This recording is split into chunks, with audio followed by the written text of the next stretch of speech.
Hello, today we'll be talking about imagism versus the metaphysical poets. We are the group Not Fast, Just Furious, with Ruby, Elaine, Lillian, Charlie, and Cooper. So let's begin with, what is imagism? Imagism can be defined as a clear and concise explanation or exploration of a complex concept in poetry. So, a brief history of imagism. It began in the early 1900s, and the really founder was Ezra Pound, and he was heavily influenced by the works of T. Home. Really liked his stances on what poetry should be.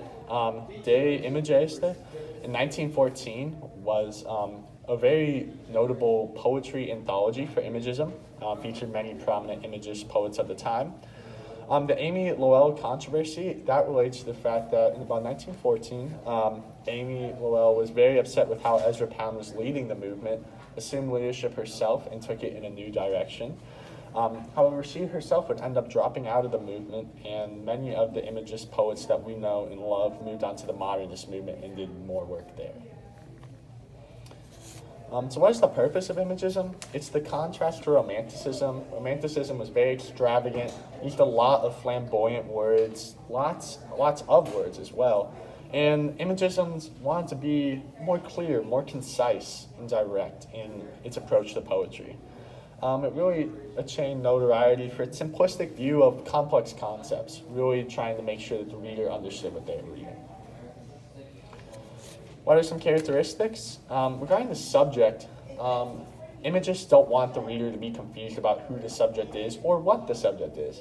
It doesn't necessarily have to be a person, it can be a concept, but imagists really wanted it to be not a cliche concept, but something complex they can work with.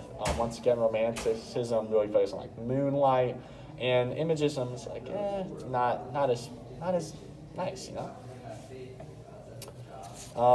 Regarding the word usage, they wanted every word to advance the plot in some way. They didn't want to have excessive verbose word usage.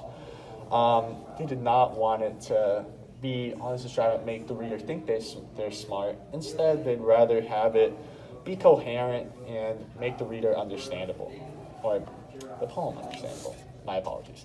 Regarding the rhythm of the poem, they wanted them to feel phrases. This idea of metronomic writing, having all these same line lengths, the rhyme in meter. Instead, they did it more like free verse poems that we know today. A little regular, the ebb and flow of poetry. So that's where imagism really gained its ability to express emotion. Okay, so we have two examples of poems using imagism. So, Patterson by William Carlos Williams.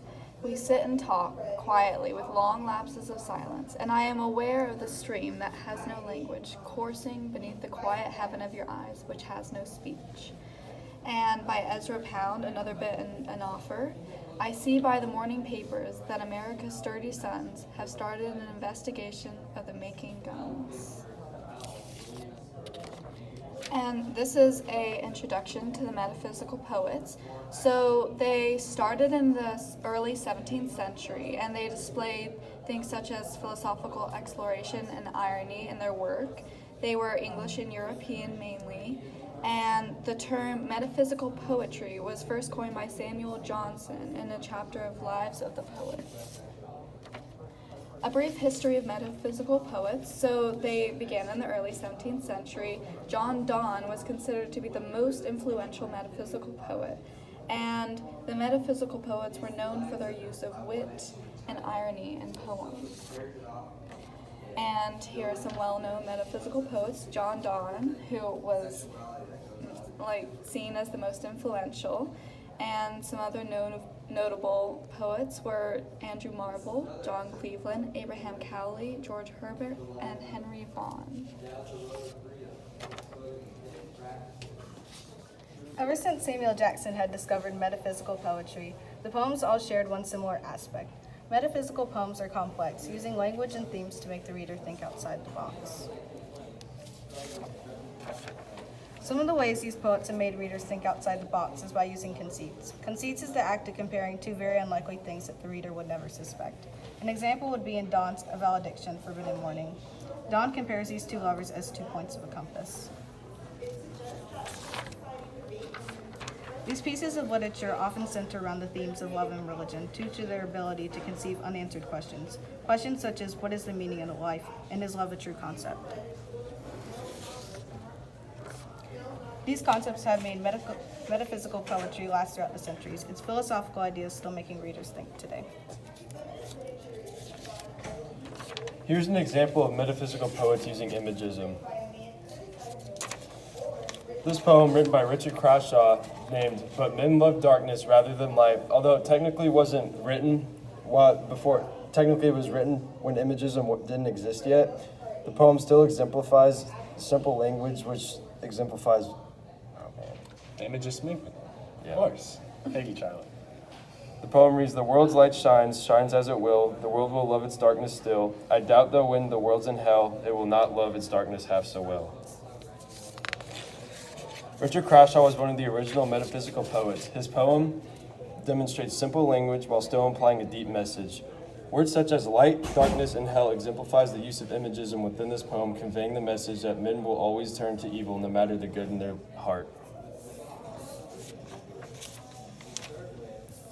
So are we excited? Thank you to all our sources.